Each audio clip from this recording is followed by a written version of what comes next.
Olá, galerinha! Sou o professor Fábio Henrique, professor de língua portuguesa, e hoje vamos aprender sobre vozes verbais. Segundo a gramática normativa, a voz verbal é a forma como o verbo se encontra para indicar sua relação com o sujeito, ou seja, a relação entre verbo e sujeito, podendo ser a voz ativa, a voz passiva ou a voz reflexiva. A voz ativa ocorre quando o verbo indica uma ação praticada pelo sujeito. Na voz ativa, o meu sujeito vai praticar a ação. Exemplo, João comeu o bolo, meu sujeito João pratica a ação de comer o bolo. Então, João é um sujeito agente, estou diante de uma voz ativa, pois o sujeito pratica essa ação. Pedro quebrou o lápis. Pedro, meu sujeito, pratica a ação de quebrar o lápis. Pedro é o sujeito agente, então estou diante de uma voz ativa. Então, na voz ativa, o sujeito vai praticar essa ação. Já na voz passiva, ocorre quando o verbo indica uma ação sofrida pelo sujeito. Na voz passiva, o sujeito vai sofrer a ação. Exemplo, Mário foi eliminado do programa. Mário sofreu a ação de ser eliminado. Vendem-se casas. As casas sofrem a ação de serem vendidas.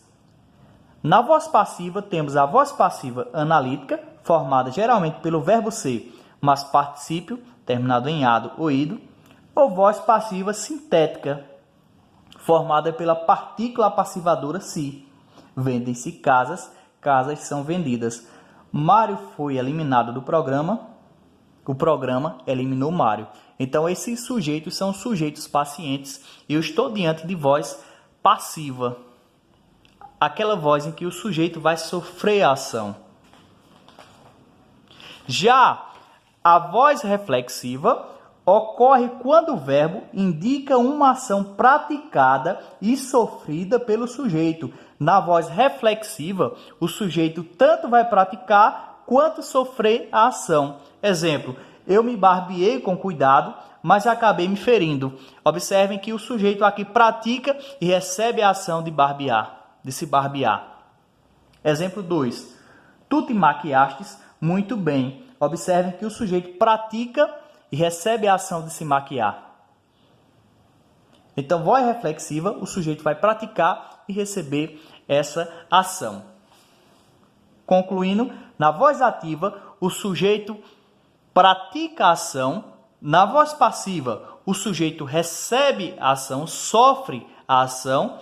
E na voz reflexiva, o sujeito tanto pratica quanto sofre a ação. O conteúdo, o conhecimento básico de voz verbal é esse. Espero que tenha contribuído, espero que tenha ajudado. Se gostaram, deixe o seu joinha. Se não for inscrito, inscreva-se no canal. Um forte abraço e até o próximo vídeo.